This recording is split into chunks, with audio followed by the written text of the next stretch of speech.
स्वतंत्र और आजाद पत्रकारिता का समर्थन कीजिए। सच में मेरा साथी बनिए। बहुत आसान है दोस्तों, इस ज्वाइन बटन को दबाइए और आपके सामने आएंगे ये 3 विकल्प। इनमें से एक चुनिए और सच के इस सफर में मेरा साथी बनिए।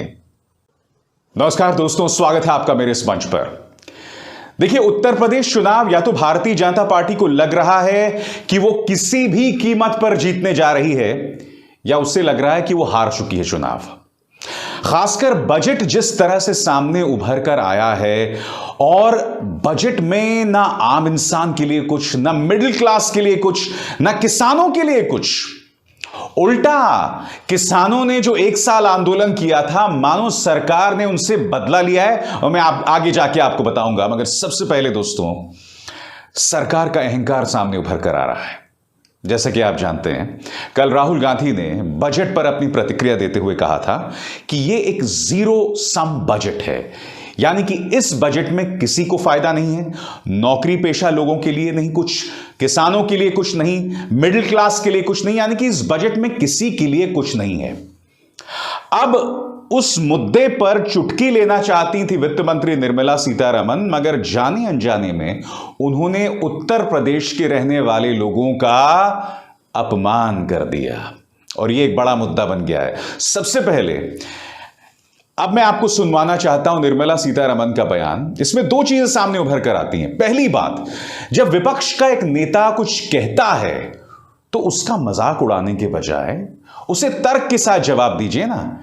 यह क्या कहना हुआ कि बिल्कुल यूपी जैसा जवाब दिया है पंकज चौधरी, जो कि उनके जूनियर फाइनेंस मिनिस्टर हैं। अब यह मुद्दा बन गया है दोस्तों। राहुल गांधी की बहन प्रियंका गांधी वाड्रा ने इस पर कड़ी प्रतिक्रिया दी है। उन्होंने क्या कहा है, मैं आपको पढ़ के सुनाना चाहता हूं। निर्मला जी, आपने उत्तर प्रदेश के लिए बजट के झोले में कुछ डाला नहीं, ठीक है, लेकिन उत्तर प्रदेश के लोगों का इस तरह से अपमान करने की क्या जरूरत है। समझ लीजिए, यूपी के लोगों को यूपी टाइप होने पर गर्व है। हमको यूपी की भाषा, बोली, संस्कृति वह इतिहास पर गर्व है। दिक्कत क्या हो रही है निर्मला जी के साथ कि निर्मला जी ने, आज से याद है कुछ दिनों पहले उनसे प्याज के बढ़ते दामों के बारे में पूछा गया था। तब उन्होंने कहा था मैं प्याज नहीं खाती।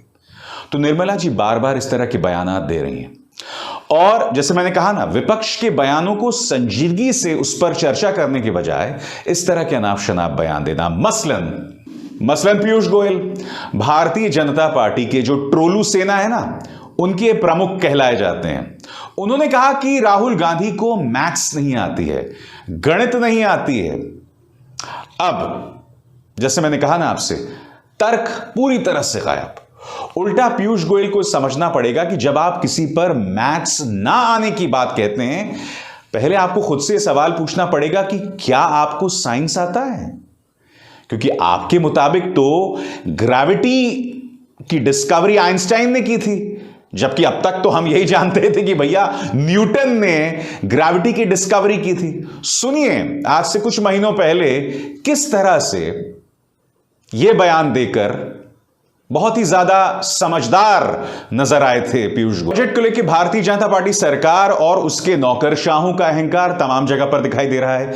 आपकी स्क्रीन पर यह है संजीव सान्याल, मोदी सरकार के मुख्य आर्थिक सलाहकार, कल आज तक के चैनल पर थे।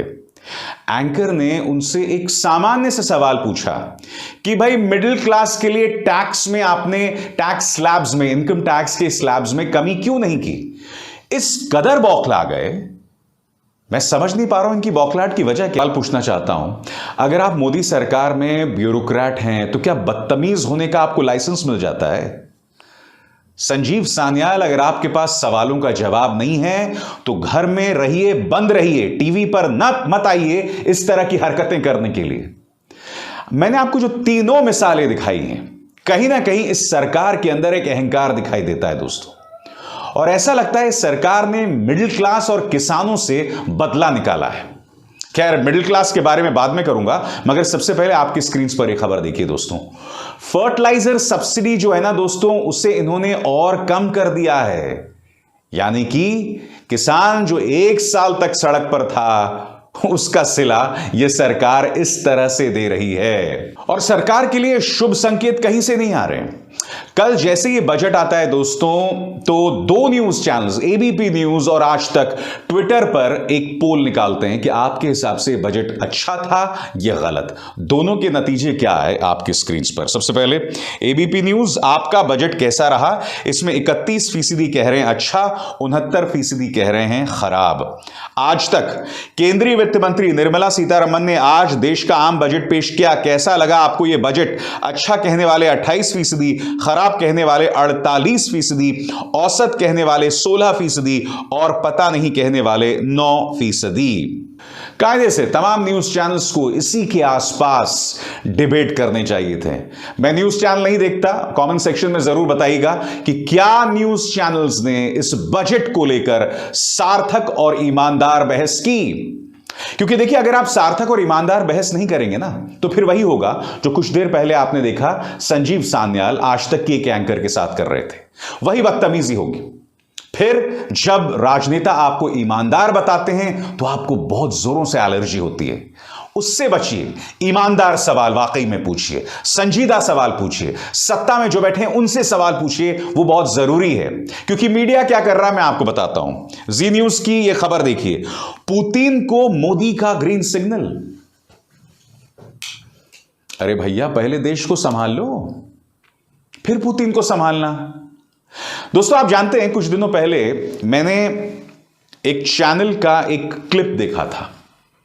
उसमें रिपोर्टर आम जनता से बात कर रहा था, शायद बहराइच के थे वो, और आम जनता से सवाल पूछ रहा था कि भाई आपको क्या लगता है मोदी जी के आने के बाद क्या हुआ? तो उन्होंने कहा कि देश का मान सम्मान बढ़ा है। उन्होंने कहा कि मोदी जी सबको मशवरा देते हैं, चाहे वो जो बाइडेन हो, पहले ट्रंप थे, उन्हें, पुतिन को, हाँ, बोरिस जॉनसन को, तमाम जो विश्व के नेता हैं, मोदी जी उन्हें राय देते हैं। तो उनसे पूछा गया कि आप कौन सा चैनल देखते हैं? तो उन्होंने कहा मैं रिपब्लिक भारत और जी न्यूज देखता हूं। तो जी न्यूज में क्या दिखाई देता है आपको दिख ही रहा है दोस्तों।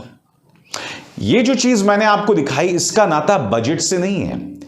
मैं आपको यह सिर्फ इसलिए दिखला रहा हूं कि सरकार से बजट पर सवाल पूछने के बजाय मीडिया इस तरह के ड्रामे करता है। इनमें हिम्मत नहीं है सवाल करने की, और खासकर तब जबकि इस सरकार का अहंकार सामने उभर कर आ रहा है।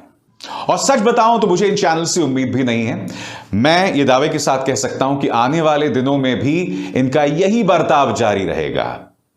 क्योंकि जैसे कि मैंने आपको बताया, दो फैक्टर्स यहां काम करते हैं। पहला, सरकार की तरफ से जो इन्हें टुकड़े फेंक दिए जाते हैं, सरकार की तरफ से आर्थिक मदद मिलती है, और दूसरा डर। उस डर के सामने खड़े रहना हर किसी के लिए या हर किसी के बस की बात नहीं होती है। ये कुछ ही मंच होते हैं, जैसा कि आप मेरा ये मंच देख रहे हैं, जहां हम सत्ता से सवाल पूछते हैं और पीछे नहीं हटते, डरते नहीं। नमस्कार।